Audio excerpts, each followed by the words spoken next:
tua voz, teu falar me encantou. Quis seguir, caminhar e saber onde vou. Eis-me aqui, minha dor. Muito boa noite, então, a todos. Realmente, eu acho que nesse momento que nós estamos experienciando no mundo, né, é motivo de muita gratidão, né? Uma gratidão em dobro, porque temos a possibilidade de continuarmos em atividade espírita, né? Por este meio, por este recurso, por esta ferramenta que a internet nos proporciona, né? Então, assim, graças a Deus, podemos continuar refletindo, estudando, nos reencontrando, mesmo que virtualmente, e temos certeza que é por pouco tempo, né? Dentro em breve, no tempo de Deus, estaremos nos reencontrando, né? Então, é importante a gente aprender com essas experiências e nos reinventarmos, que é o que a maioria de nós está sendo gentilmente convidado a fazer, né? Pelas ferramentas à disposição, pelos recursos que temos à disposição, né? Nos mostrando, assim, a importância de darmos continuidade aos nossos afazeres, aos nossos compromissos, às nossas tarefas espíritas, porque momentos como esses de estudo, de reflexão, é que nós vamos ampliando, né, tudo aquilo que a gente aprende na doutrina espírita. Então, eu quero agradecer de antemão a oportunidade de estar aqui reunido com vocês, com amigos, com corações tão fraternos, né, que a gente tem a grata oportunidade da convivência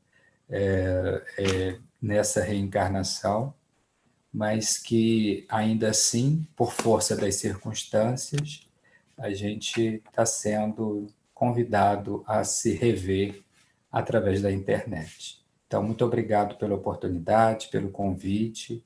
Na realidade, quando a gente aceita esses convites, quando aceita poder conversar um pouco em torno de algum assunto dentro da abordagem e da visão espírita, nós somos os primeiros privilegiados, né? Então, assim, para mim, em particular, é um momento de muito aprendizado, uma oportunidade muito bem-vinda, de poder aprender um pouco e cada assunto que me é dado, né, que me é convidado, né, a refletir, é um momento de muito engrandecimento, acrescenta muito no meu conhecimento, no meu aprendizado. Então, muito obrigado.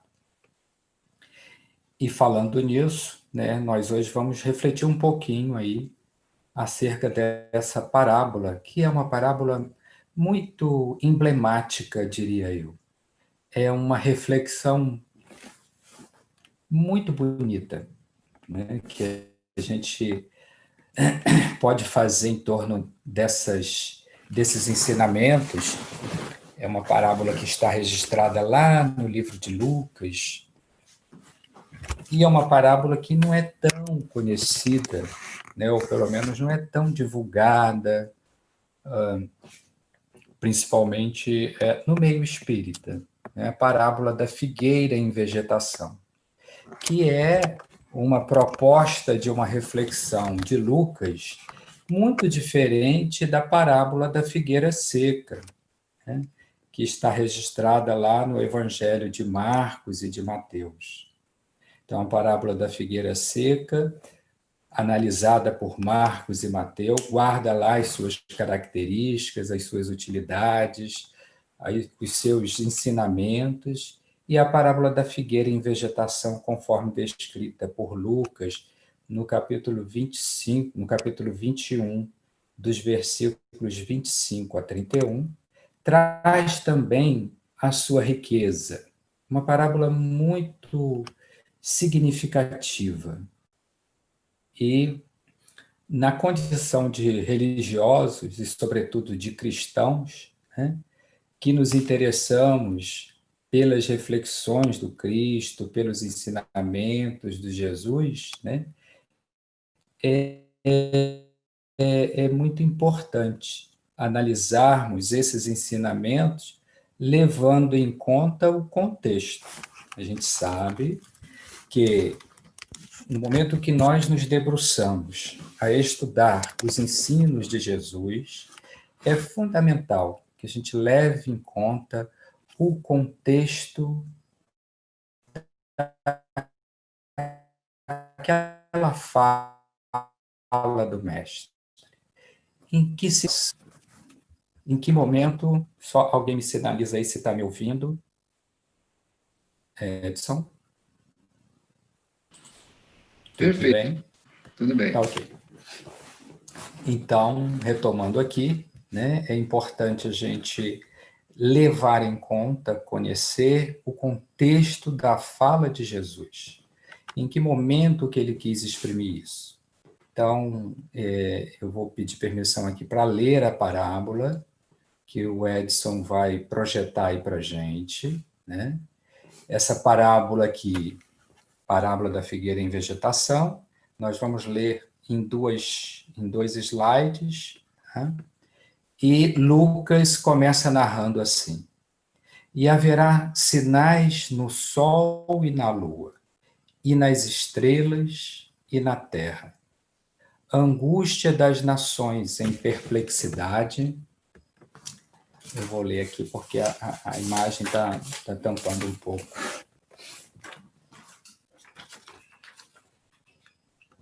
Então, e haverá sinais no sol e na lua, e nas estrelas e na terra, angústia das nações em perplexidade pelo bramido do mar e das ondas. Homens desmaiando de terror na expectação das coisas que sobrevirão ao mundo, porquanto os poderes do céu serão abalados. E então verão vir o Filho do Homem numa nuvem, com poder e grande glória. Oh, quando essas coisas começarem a acontecer, olhai para cima e levantai a vossa cabeça, porque a vossa redenção está próxima. E aqui é muito importante, como a maioria das parábolas, das passagens evangélicas, é muito importante entendermos este, parece, jogo de palavras, essas alegorias, né? Essas situações colocadas aqui, descritas por Lucas, como sendo falas do próprio Cristo, né? Que parece tudo muito enigmático, parece um enigma. Até agora, assim, parece que é uma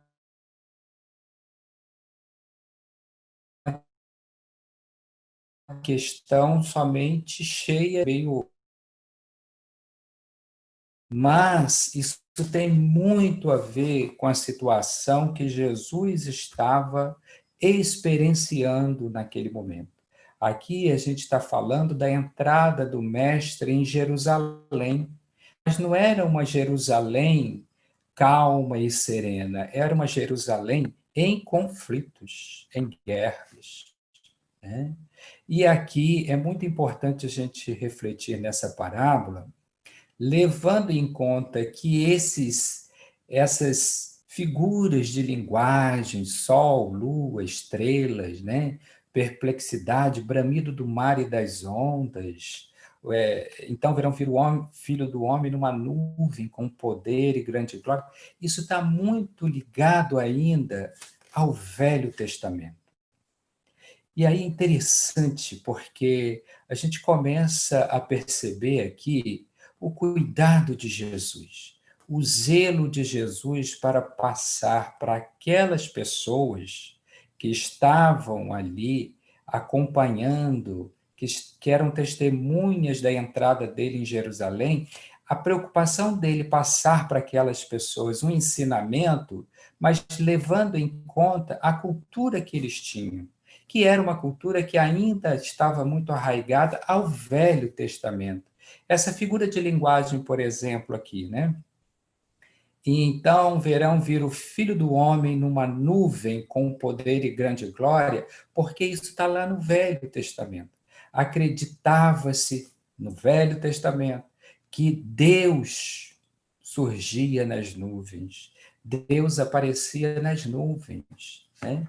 Então a gente vê aqui, mais uma vez, o zelo, o cuidado de Jesus em dar algumas informações, algumas informações, inclusive nesse contexto aqui, da entrada dele em Jerusalém, informações que eram proféticas, porque aqui ele está falando de uma situação que iria acontecer, inclusive, após a partida dele. Ele estava aqui antevendo situações de muitas dores naquela comunidade e junto àquele povo lá que vivia se digladiando, ora uma classe queria o poder e tomava e derrotava a outra, e ora vice-versa. Então a gente está falando aqui, aprendendo aqui com essa parábola, esse contexto, essas situações. E Jesus, com esse zelo de passar as informações para as pessoas do que ele queria dizer de fato, né? Levando em conta o nível de entendimento dessas pessoas, até onde elas poderiam alcançar o que ele de fato queria dizer com essas situações, com esses exemplos, né? Haverá sinais no sol e na lua e nas estrelas e na terra, angústia das nações, as guerras que não cessavam, que não tinham previsão para terminar, em perplexidade pelo bramido do mar e das ondas, porque são simbologias que eram muito presentes, que são presentes no Velho Testamento, cujos ensinamentos colaboraram na formação intelectual, cultural e religiosa daquele povo, né? A gente estava falando aqui de um Velho Testamento e de um povo que já estava, conforme Lucas narra, num estudo mais detalhado, de um povo que Jesus estava falando para ele, que já arrastava mais de 1000 anos de ensinamento religioso, né? Ora, quando essas coisas começarem a acontecer, olhai para cima e levantai a vossa cabeça, porque a vossa redenção está próxima. Até agora, parece que ele falou em códigos para aquelas pessoas que o ouviram e até para a gente que lê aqui agora o que ele quer dizer. Se a gente pegar esse primeiro trecho desse capítulo 21, versículos 25 a 31 em Lucas, se nós lermos somente isso, o que ele quer dizer com isso? E aí ele complementa. Na segunda parte, o próximo slide, que o Edson vai passar aí para a gente, ele coloca assim: e disse-lhes uma parábola: olhai para a figueira e para todas as árvores. Quando essas árvores e a figueira já começam a brotar, vós sabeis por vós mesmos, vendo-as, que perto já está o verão. Assim também vós, quando virdes acontecer essas coisas, sabei que o reino de Deus está perto. Bom, daí essa parábola da figueira em vegetação. Então tem uma série assim de reflexões que podemos fazer em torno desta parábola, né? Sobretudo desse segundo trecho aí, dessa segunda parte, né? Quando Lucas narra essa fala do mestre, né? E aí a gente vai ver que a figueira, esta planta vigorosa, esta planta milenar, é uma planta milenar. Acredita-se que ela já exista na face da Terra há mais de 80 milhões de anos, considerando que o planeta tem uma formação, o planeta Terra tem uma formação de mais de 4 bilhões de anos. A gente pode dizer que é uma planta jovem, de 80 milhões de anos em relação ao planeta, uma planta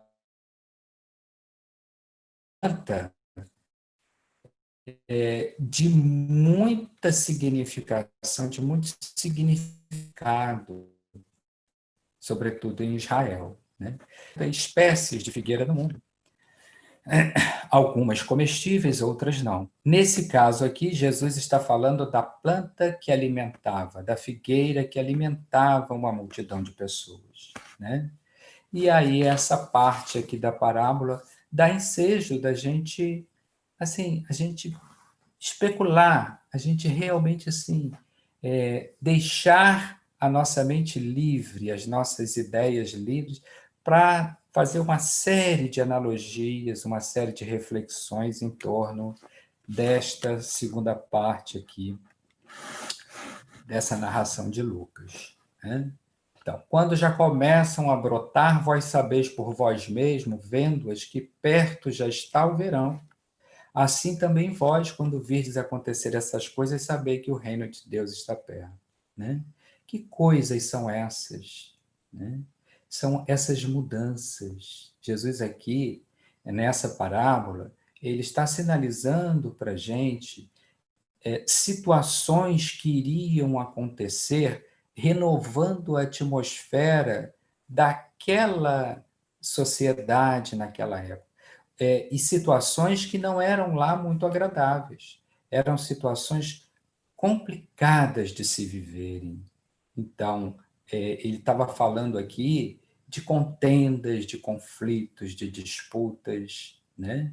Mas assim como essas contendas, conflitos e disputas existem no seio da humanidade, a analogia dele aqui com a figueira, né, que quando mudam-se as estações, ela apresenta forma. Então, quando ela começa a apresentar os brotos dela, e isso serve para todas as plantas, né? Quando elas começam a brotos, né? Já passou por uma fase, ela já ultrapassou uma estação. Então, aqui no caso, né, ela já começou, ela já passou aí pela primavera, já passou por outras estações, e no verão ela começa a brotar de uma forma estupenda, de uma forma muitas das vezes rápida e vigorosa, e os frutos começam a aparecer, as flores, os frutos, e aquelas espécies que só florescem, elas ficam numa exuberância, enfim, passou pelas tormentas, passou pelas mudanças. E, na realidade, nessa parábola da figueira sem vegetação, que é aí essa metáfora que Jesus está usando para sinalizar para a gente que a toda mudança ela só vem após uma crise. Então, as dificuldades, né, os tormentos, muitas das vezes, eles existem como sinalizadores de um processo de renovação, quer no reino animal, quer no reino vegetal, quer no reino hominal, né? Há que haver momentos de crises, momentos de situações difíceis a serem encaradas em todos os reinos para que a mudança aconteça. E nesse caso em especial aqui, nessa entrada de Jesus em Jerusalém, vendo uma Jerusalém conturbada, um poderio alvoroçado, né? Ele começa a sinalizar isso através dessa parábola para a comunidade presente naquela época, porque ele se intrigava muito com o fato daquela comunidade e comunidades adjacentes terem tanto conhecimento religioso, porque vinha lá de uma lei mosaica, né? Vinha lá de um Velho Testamento. Então, eram pessoas que, se pelo menos não tinham, mas conviviam com quem tinha informações e que cultuavam a religião, né? E Jesus ficou muito intrigado com isso, porque como é que poderia um povo, uma comunidade, uma nação com tanta informação religiosa e ainda se comportar de uma forma, muitas das vezes, mesquinha, de uma forma egoísta, de uma forma, muitas das vezes, antifraterna, né? E isso, daí ele lança essa metáfora, essas linguagens, para, de uma forma muito sutil, de uma certa leveza dele, sinalizar para as pessoas que não basta ter conhecimento, não basta ter informação, não basta ter formação intelectual. É preciso colocar tudo isso em prática, é preciso colocar em ação, né? Então, ele quis dar esse ensinamento também.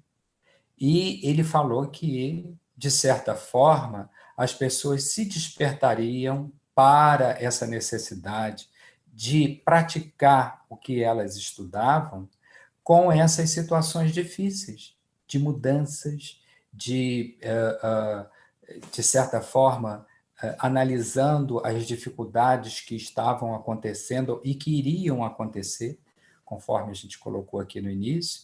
Na realidade, essa parábola aí da figueira em vegetação é uma parábola tida até como um sermão profético, porque vai falar de uma situação que iria acontecer. Jesus estava falando de uma situação que iria acontecer naquela nação, naquela região, após a partida dele do mundo físico, né? Então, a gente pode fazer aqui uma série de inferências, uma série de reflexões em torno desta parábola, que se difere, como a gente falou, da parábola da figueira seca, que tem uma outra proposta de reflexão e de análise, né?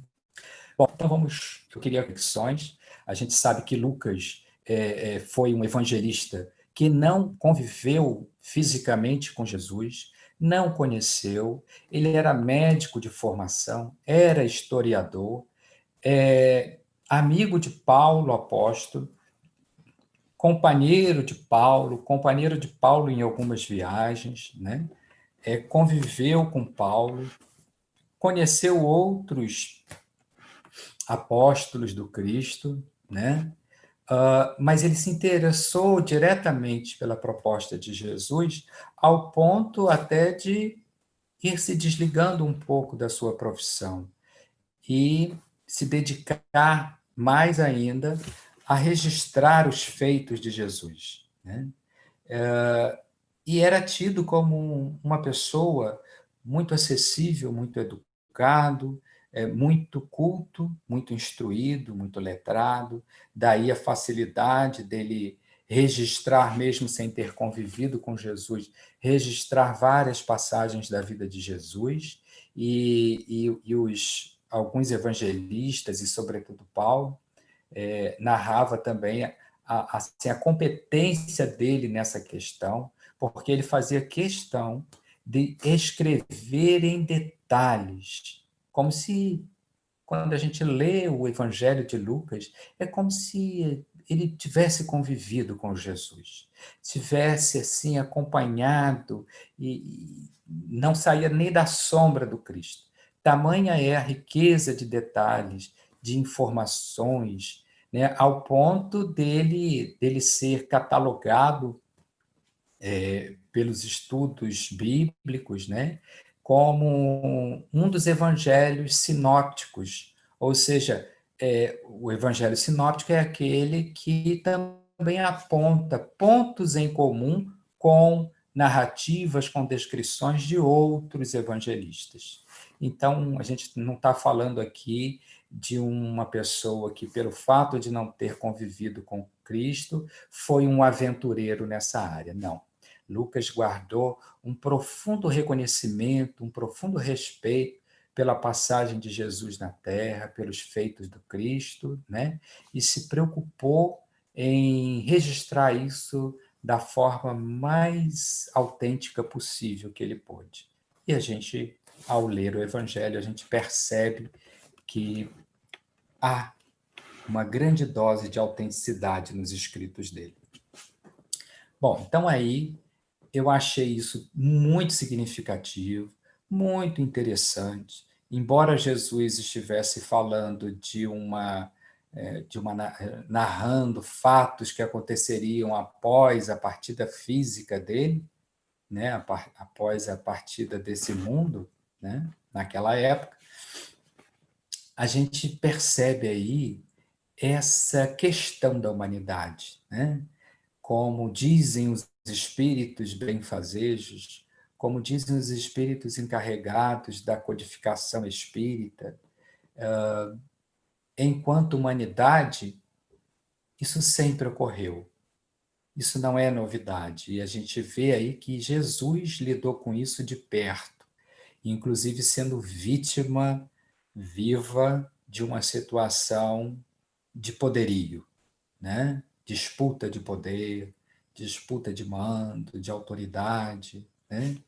E a gente trazendo isso para o mundo que a gente vive, ou que pelo menos a gente está sendo testemunha viva, ocular, encarnada nesse momento, a gente vê que realmente, né, são experiências que nós temos acompanhado aí, que parece que a gente dá passos lentos nesse processo de evolução, né?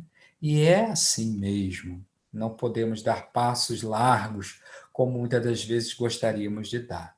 Então, achei muito interessante, vou pedir ao Edson para passar aí para o próximo slide, porque é muito interessante o que Allan Kardec traz para a gente no livro A Gênese, né? Na sua obra A Gênese, lá no capítulo 23 da Gênese, um dos últimos capítulos, Allan Kardec intitulou lá Sinais dos Tempos. O capítulo 23, ele vai tratar de dois tópicos, sinais dos tempos e da geração futura, né?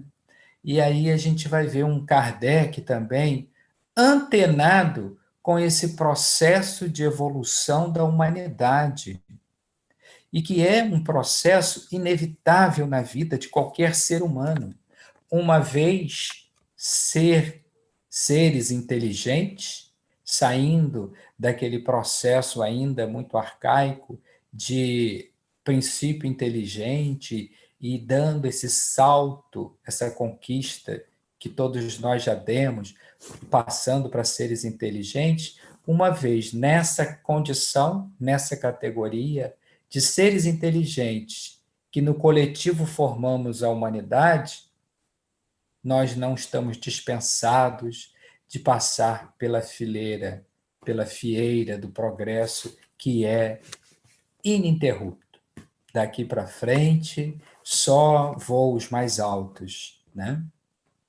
E Kardec, então, coloca isso aí na Gênese como sinais dos tempos. Ele vai falar assim: são chegados os tempos, dizem-nos de todas as partes, marcados por Deus, em que grandes acontecimentos se vão dar para regeneração da humanidade. Em que sentido se devem entender essas palavras proféticas? Ora, A gente, ao refletir, ao pegar esse texto para ler, a gente está lendo a produção de um autor que escreveu isso em 1868, e não há 2000 anos atrás, conforme está aqui narrado em Lucas, nessa parábola que acabamos de ler, de refletir um pouquinho nela, né? Procurando, de alguma forma, entender um pouquinho daquele contexto, de um contexto de conturbação, de disputas, né? E aí Kardec vem e traz em que sentido se deve entender essas palavras proféticas de que os tempos são chegados, de que a humanidade passa e precisa passar diante das situações difíceis por esse processo de regeneração, experimentando dores e dissabores. Então, Edson, por favor, o próximo slide. A humanidade, continua Kardec, tem realizado até o presente incontestáveis progressos. Então, mesmo experimentando dores e dissabores, mesmo enfrentando situações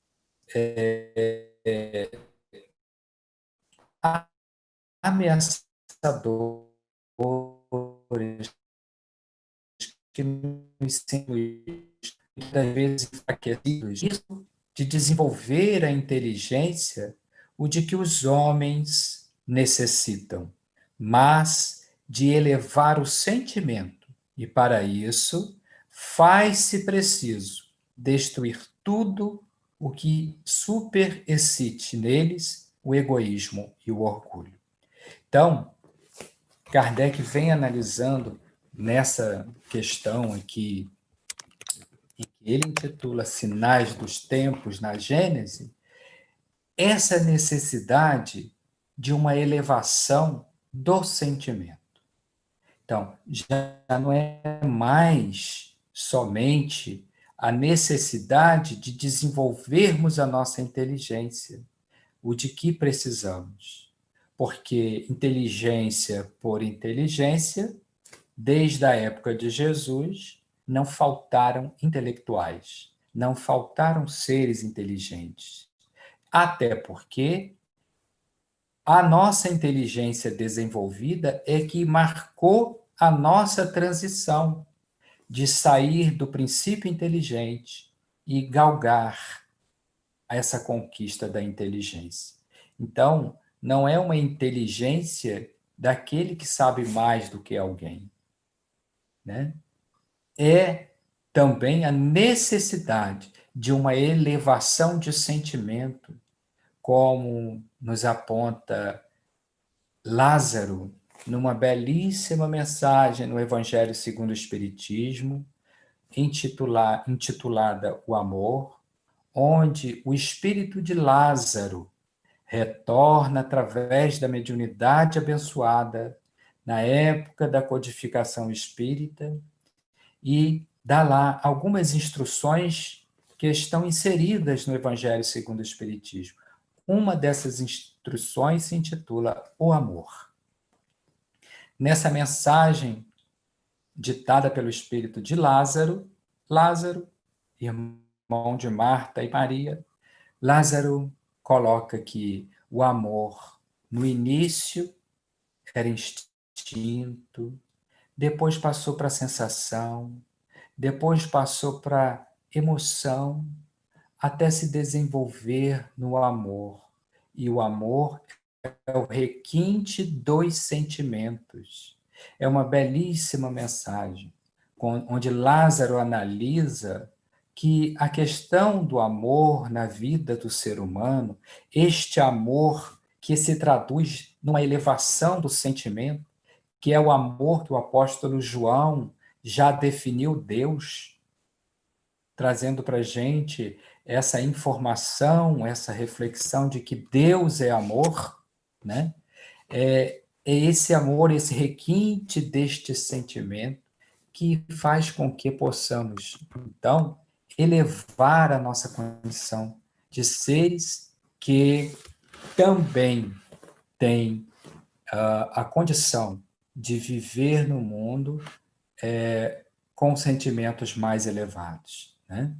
Então, retornando lá ao slide, para a gente poder também dar prosseguimento aqui. Não, o anterior, Edson, por favor.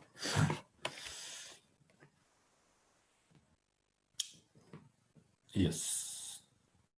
Não, o anterior ainda. O anterior, Edson. Antes. Aí.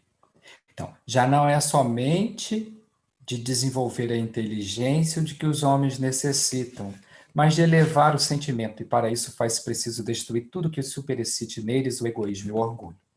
Né?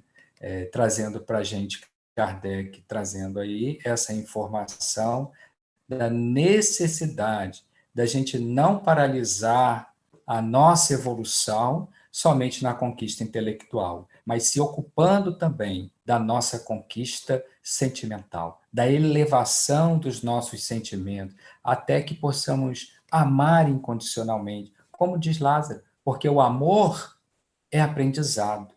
Lázaro registra isso. Amar é um sentimento que a gente aprende. Então, se a gente aprende, a gente precisa ir ao encontro desse aprendizado. Ao próximo slide. Tal período em que doravante vão entrar e que marcará uma das fases principais da vida da humanidade. Essa fase que neste momento se elabora é o complemento indispensável do estado precedente, como a idade viril o é da juventude. Ela podia, pois, ser prevista e predita de antemão, e é por isso que se diz que são chegados os tempos determinados por Deus. Então, eu achei muito interessante isso que Kardec coloca, e até destaquei ali. Essa fase é o complemento indispensável, ou seja, né, fases que a humanidade vive, de turbulências, de dores, como a gente tem presenciado na Terra, no planeta Terra, nesses últimos 10 anos, 15 anos, a gente tem fatos presenciados por muitos de nós que nós podemos narrar com segurança, né? Que são fases de transformação e fatos que denunciam, que revelam mudanças significativas na vida dos seres humanos, na vida de todos nós. Mas que essas mudanças, e que muitas das vezes vêm com situações que nós nos sentimos ameaçados por elas, são, na realidade, precisam ser encaradas por nós como complemento indispensável do estado precedente. Então, acho que a divindade, muitas das vezes, ela reserva essas surpresas para a gente, porque nós ainda estamos muito naquela fase de nos impactarmos com o que os nossos olhos conseguem ver. Né? Então, hoje estamos vivendo um momento muito diferente, muito, das vezes, classificado por nós muito estranho, muito difícil, né? E a gente pode analisar o que Kardec está colocando aqui, pode agora analisar de cadeira, né? O difícil é a gente, muitas das vezes, aceitar que o que estamos vivenciando no momento é um complemento indispensável no processo da evolução, não só do planeta, mas, sobretudo, da nossa evolução espiritual. Né? E essa evolução, esse complemento, passarmos por essas experiências, como Kardec exemplifica aqui, é como a idade viril o é da fase da juventude, olha aí. Para que tenha a maturidade do indivíduo, ele passou também pelas fases de criança, de pré-adolescência, de adolescência, de juventude, e vai, aquele que consegue chegar à terceira, quarta idade, né? Ou a melhor idade, que é infinita, enquanto ele durar, né? Ele tem aí uma série de experiências para vivenciar, para compartilhar, para aproveitar em seu benefício, mas fato é que precisou passar por fases de mudanças em sua vida. Assim como os vegetais, assim como a figueira, que Jesus exemplificou, né, até mesmo utilizando dessa figura da figueira, que é uma árvore muito frondosa, ela é útil de várias formas naquela região, e, sobretudo, porque também ajudava na produção dos figos e beneficiava muitas famílias, não só por alimentar, mas também por fazer comércio com aquelas frutas, né? Mas, assim como as plantas que precisam das estações, porque muitas plantas, a maioria delas, precisam desse período de uma certa hibernação para poder mostrar a que vieram nas estações seguintes, assim é na nossa vida. E aí a gente começa a entender esse espírito aqui de coletividade, um espírito de coletividade que Jesus já vem pregando para a gente, não só mostrado aqui nessa parábola da figueira em vegetação, mas em inúmeras colocações dele, que a preocupação de Jesus foi atender individualmente ou a sua fala fazer eco no coração de cada pessoa, mas era também com uma preocupação de que, fazendo eco no coração de um, esse um pudesse somar à coletividade num melhor estado de vida, numa melhor condição, beneficiando a coletividade também.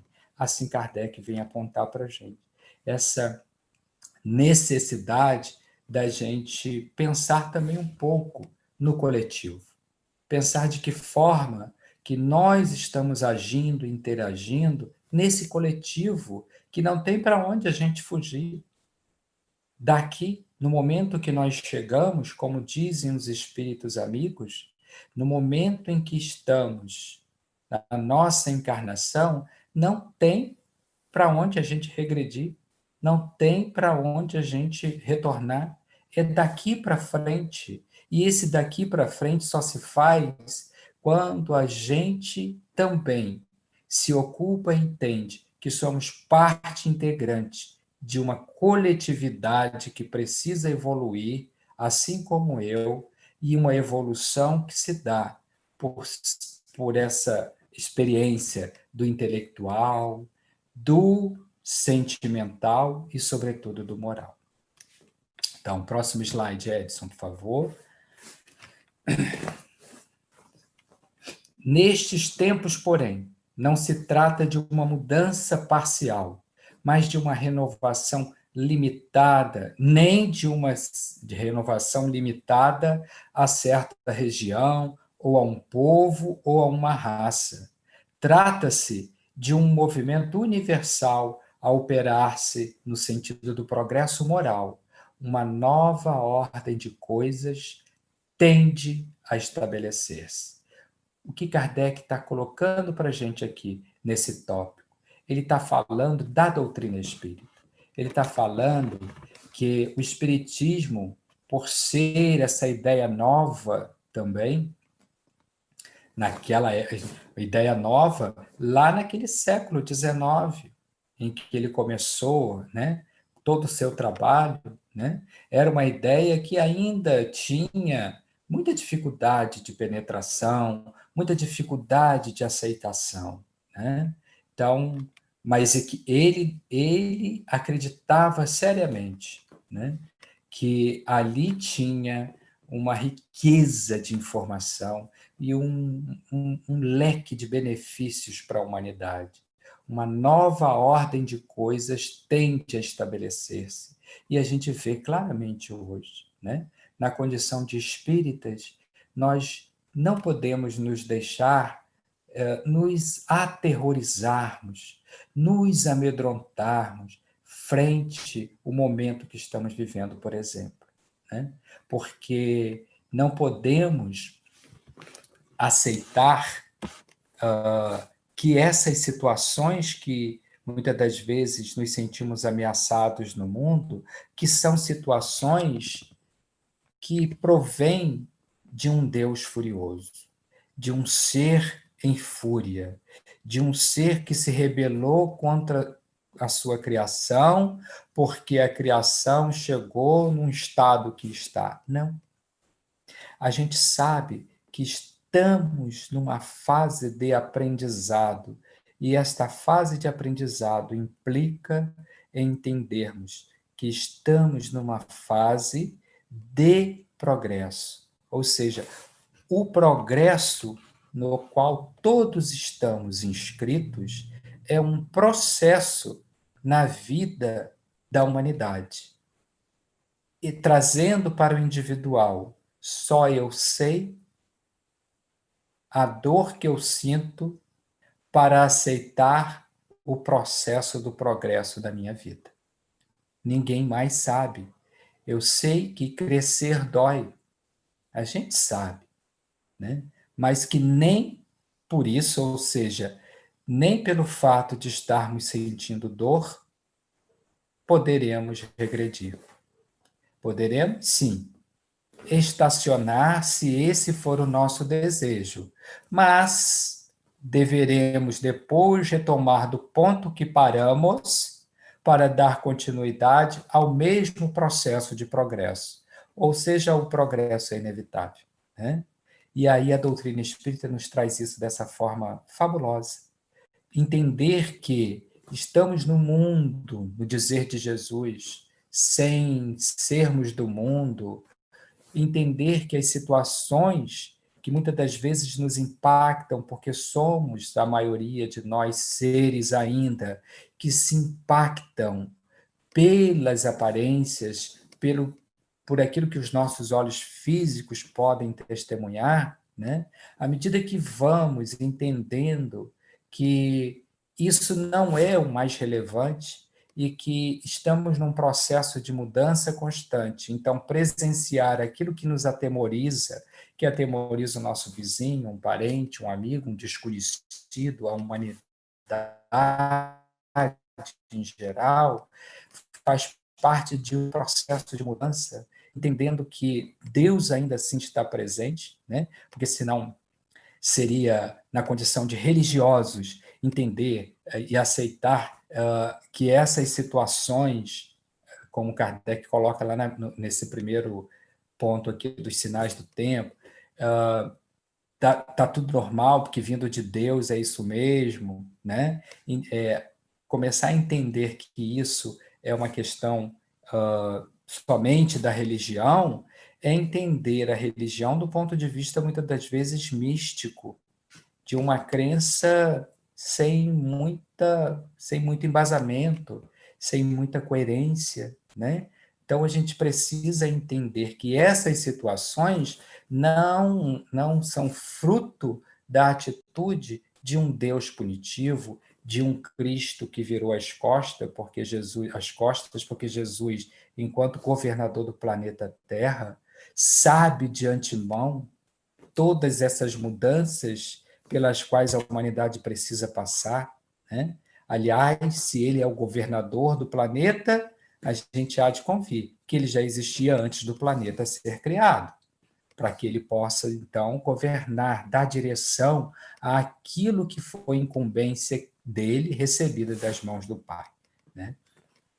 Então, a doutrina espírita só tem a contribuir, entender que tudo isso é um momento que estamos passando e que precisamos encontrar uma forma de tirar frutos disso, de tirar proveito disso tudo, né? É o que a gente pode, no momento, também fazer por nós. Não existe nada por acaso, não estamos desprovidos da assistência de Deus, da assistência dos amigos espirituais, né? Mas precisamos sim fazer a nossa lição. Então não basta somente uma formação intelectual, ela é importante, é imprescindível, é importante entendermos o contexto da religião que professamos, é importante estudarmos, sim, compreender que o que, por exemplo, o Espiritismo pode contribuir comigo, né? para que eu não me sinta um injustiçado, um desprotegido no mundo que eu vivo, porque hoje é uma calamidade, hoje é uma pandemia, amanhã é outra coisa, porque essas situações de vida vêm ocorrendo na humanidade desde que o mundo é mundo, não é a de agora, né? E aí, para a gente finalizar, eu gostaria só de reafirmar a importância da gente cultivar a nossa fé em Deus. Então, é por isso que existe uma poesia muito bonita, que eu vou ler aqui para a gente refletir nela também, desejando que a gente possa utilizar essas metáforas, esses ensinamentos de Jesus em nossas vidas, nos beneficiando de tudo que ela tem para nos beneficiar, né? Se não nos for possível acessarmos um entendimento, um estudo que nos leve a entender o contexto daquela parábola, né? Mas, por certo, entender que Jesus é o nosso guia e modelo, né? E a poesia diz assim: olha o céu, criatura, na noite clara e pura. Fita a lua, os sóis e as estrelas e pensa nos planetas e cometas, tantos mundos girando firmemente nos espaços profundos. A emoção te invade a mente, criatura. Mundos que parecem fixos, belos e iluminados, na celeste amplidão bem destacados.